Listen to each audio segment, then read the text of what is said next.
Friends, good morning. আমরা আজকে কাঁচরাপাড়া যাচ্ছি শপিংয়ের জন্য। তো আজকের ব্লগটা থাকবে তার ওপরেই। যদিও শপিং মলে সব বেশি ক্লিপস তুলতে দেবে না হয়তো, তো সেখান থেকে আমি কিছু কিছু ট্রাই করব আর পুরো এক্সপিরিয়েন্সটা তোমাদের সাথে শেয়ার করব ভিডিওটাতে। পুরোটাতে থেকো, দেখো পুরো ভিডিওটা। আর আশা করি তোমাদের ভালো লাগবে। Keep watching.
হ্যাঁ, এই কোটটা বেশ ভালো লাগছে। এটা আমার ভাইয়ের পছন্দ হয়েছে।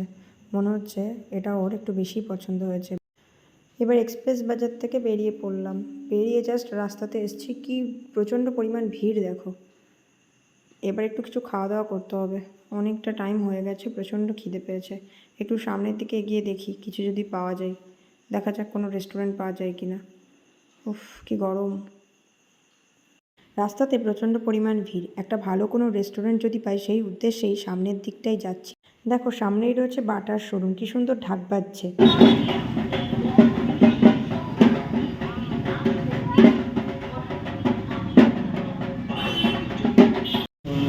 ফাইনালি একটা ভালো রেস্টুরেন্ট খুঁজে পেয়ে গেছি। দেখো, এটা হচ্ছে কাঁচরাপাড়ার বিখ্যাত মহারাজা রেস্টুরেন্ট। এখানকার অ্যাম্বিয়েন্সটা কিন্তু খুব সুন্দর। আচ্ছা, এরপর তোমরা দেখতে পাবে ছাতা রেস্টুরেন্টে বসে ভালোই লাগছিল কখন অর্ডার দিয়েছি, দেওয়ার কোনো সিন নেই। সারাদিন পর আর ভালো লাগে এখানে বসে থাকতে, মনে হচ্ছে বাড়ি চলে যাই।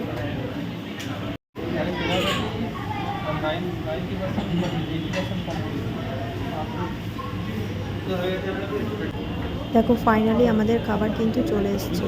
ডিলিশিয়াস বাটার নান আর তার সাথে ছিল চিকেন দো পেঁয়াজা।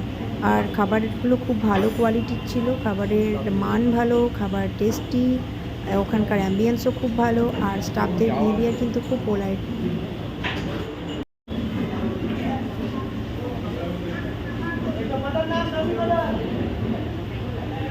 অনেকদিন পর একসাথে, অনেকদিন পর।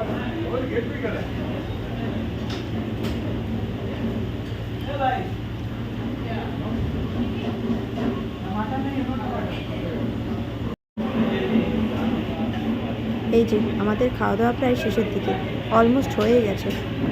এরপর আমরা যাবো স্টাইল বাজার, কিন্তু ওখানে এত ভিড়, ছবি আর মনে হয় তোলা যাবে না।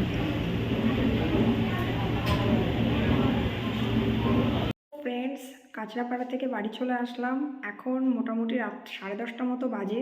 একটু আগে জাস্ট ট্রেন থেকে নামলাম, তারপর স্কুটিতে করে এলাম। তো তোমাদের সাথে শেয়ার করব পুরোটাই, যে কি কি হলো। এখন আমি মোটামুটি খুব ক্লান্ত, যে কারণে এখনও ট্রিপড আমি ইউজ করছি না। মোটামুটি আমি হাতে করে ধরেই আমি ক্যামেরার সামনে বলে দিচ্ছি পুরো ব্যাপারটা। তার কারণ হচ্ছে, সত্যি কথা বলতে এই সারাদিনের যা ক্লান্তি গেল, তারপর আর ভালো লাগছে না জাস্ট, তবু আমি বলছি, তোমরা শোনো। ফ্রেন্ডস, তোমাদেরকে যেটা বলছিলাম, মোটামুটি এখন রাত 10:30 মতো বাজে। আর আমি জাস্ট সারাদিন ক্লান্ত বিধ্বস্ত হয়ে কাঁচরাপাড়া থেকে এলাম। প্রচুর শপিং করেছি।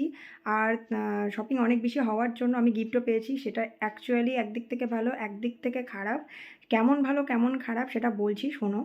ব্যাপারটা হচ্ছে, সকালবেলাতে তো গেলাম, এখান থেকে মোটামুটি ওই 11:15টার দিকে ট্রেন ছিল। তো ট্রেনটা একটু লেট ছিল, 5-10 মিনিট মতো। তারপর পৌঁছে তো গেলাম কোনো রকম। পৌঁছে গিয়ে দেখছি যে স্টেশন থেকেই প্রচণ্ড পরিমাণে ভিড় শুরু, মানে প্রচণ্ড পরিমাণ। ওভারব্রিজটা ক্রস করে ওপাশে যেতেই পারছি না, এতটা পরিমাণ ভিড়।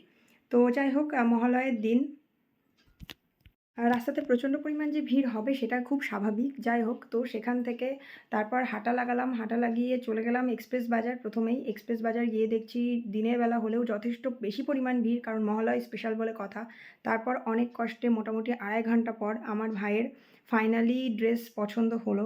শার্ট প্যান্ট সব পছন্দ হলো। আর প্রচুর মানে পরিমাণ লাইন ট্রায়াল রুমে, তো সেটা আলটিমেটলি আমরা ওভারকাম করতে পারলাম। ও পারলো। ফাইনাল যে না, এটা ওর ফাইনাল, ওটা ওর ফাইনাল। কিছু ড্রেসেস চুজ হলো। তো সেটা সব কিছু ফাইনাল হয়ে যাওয়ার পর এবার আমরা গেলাম লেডিস সেকশানে। লেডিস সেকশানে যাওয়ার পর সেখান থেকে আমি আমার জন্য নিলাম।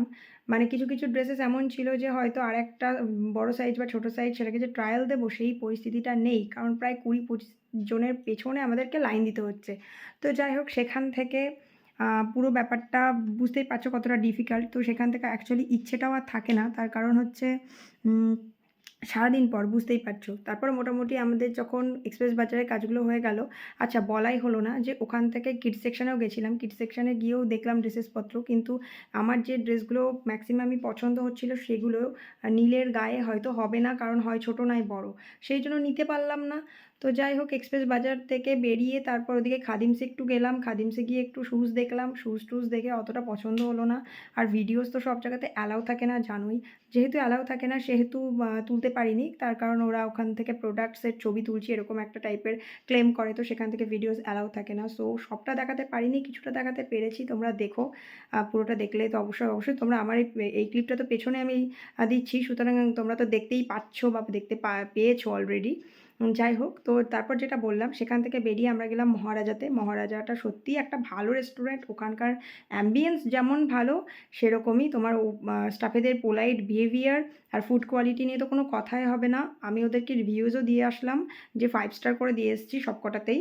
তো বুঝতেই পারছো যথেষ্ট ভালো বলেই দিয়েছি। তারপর ওখানে ফুড এনজয় করলাম যথেষ্ট। এনজয় করে তারপর ওখান থেকে বেরোলাম। বেরিয়ে একটু গেলাম বাটাতে। বাটাতে মোটামুটি 2,500-3 হাজারের নিচে তো আমি কোনো শ্যুজই পেলাম না। আর সেগুলোও যে আহামরি খুব সুন্দর বা পছন্দসই হচ্ছে সেরকম না। তো সেখান থেকে বুঝতেই পারছো যে কেন হচ্ছে তোমার নিতে যাব অতটা প্রাইস দিয়ে, তাই না? যেটা আমার পছন্দ না অথচ অতটা প্রাইস, সেজন্য আর কি। যাই হোক, তা সেখান থেকে বেরিয়ে টেরিয়ে তারপর আমরা চলে গেলাম একদম স্টাইল বাজার। স্টাইল বাজার গিয়ে আমার মনে হচ্ছে আমি কোথায় এসেছি, এটা কি মেলা? এত পরিমাণ ভিড়, মানে মানুষে মানুষে মারামারি লেগে গেছে।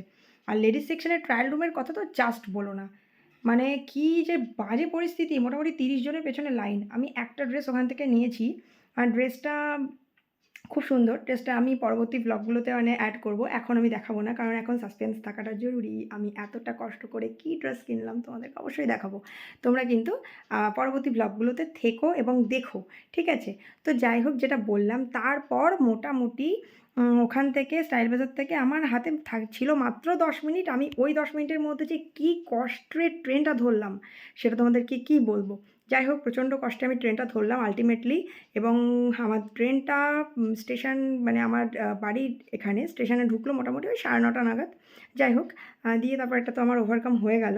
তবে একটা ট্র্যাজেডি আছে এর মধ্যে। কী ট্র্যাজেডি? সেটা হচ্ছে আমি আমার এদিকে মানে যে ট্রেনটায় আমি উঠবো সেটাতে না উঠে একটা ভুল ট্রেনে উঠে পড়েছিলাম। তাহলে বুঝতেই পারছো সেই ভুল ট্রেন থেকে ঠিক ট্রেনে আসা সেটা একটা কি ভীষণ চাপের ব্যাপার। আর সেটা সত্যি, সত্যি আমার লাইফের একটা ট্র্যাজেডি। আর ভীষণ, ভীষণ, ভীষণ লাগছিল তার জন্য কিন্তু আমি যে ট্রেনটা ধরবো এটা তার পেছনেই ছিল আর আমি ট্রেনটা পেয়ে গেছি। যাই হোক লাকিলি যেহেতু এই ভিডিওটা মানে অনেকেই দেখবে তো সেহেতু আমি রিভিল করছি না যে কোন জায়গাটা, ঠিক আছে? তো বাকি অসুবিধা নেই যদি তোমরা কমেন্ট করো আমি অবশ্যই কমেন্টে বলে দেবো ব্যাপারটা, কী হয়েছিল অ্যাকচুয়ালি, ঠিক আছে? আর আমরা তারপরে তো চলেই এলাম এখানে আমাদের এখানকার স্টেশনে, লোকাল স্টেশনে। তো লোকাল স্টেশনে আসার পর ওখান থেকে স্কুটি নিলাম আর স্কুটিতে করে তারপর জিনিসপত্র নিয়ে বাড়ি চলে এলাম। কিন্তু এই যে পুরো সারাদিনের যে কি প্রচণ্ড পরিমাণে পায়ে ব্যথা হয়েছে কি বলবো! সারাদিন দাঁড়িয়ে, সারাদিন লোকজনের মধ্যে প্রচণ্ড মানে ডিসগাস্টিং গেল দিনটা সত্যি কথা বলতে। ভেবেছিলাম অনেক কিছু থাকবে মানে অনেক আনন্দ থাকবে, অনেক কিছু থাকবে। বাট সেটার বদলে যেটা হলো সেটা হচ্ছে প্রচুর পরিমাণ পায়ে ব্যথা হলো। আর প্রচুর লাইন দিলাম আর প্রচুর ওয়েট করলাম আর বিধ্বস্ত হয়ে গেছি। সত্যি কথা বলতে সারাদিন পর জাস্ট আর ভালো লাগছে না। তবুও তোমাদেরকে ভ্লগটা দেবো, একটু যেটুকু পেরেছি ক্লিপগুলো তুলেছি। তো সেই জন্য আমি তবুও রাত্রিবেলাতে কষ্ট করে এই ক্লিপটা তুলছি ফাইনালি। কারণ এটা মোটামুটি আমি এডিট করে দিয়ে দেবো, খুব তাড়াতাড়ি দিয়ে দেবো। যাই হোক স্টে টিউনড, ভালো থেকো। আমার চ্যানেলটাতে যদি সাবস্ক্রিপশনে না থাকো, সাবস্ক্রাইবার না হয়ে থাকো তাহলে অবশ্যই সাবস্ক্রাইব করে নিও। আর আমি সুন্দর, সুন্দর ভিডিও দেবো। সামনে আমি কলকাতা যাচ্ছি ঠাকুর দেখতে, তো ওখান থেকেও মোটামুটি বুঝতেই পারছো কত সুন্দর, সুন্দর জিনিস হচ্ছে তোমার পাবে, ভ্লগগুলো পাবে। তো সেখান থেকে অবশ্যই দেখতে থেকো। ঠিক আছে? Thank you.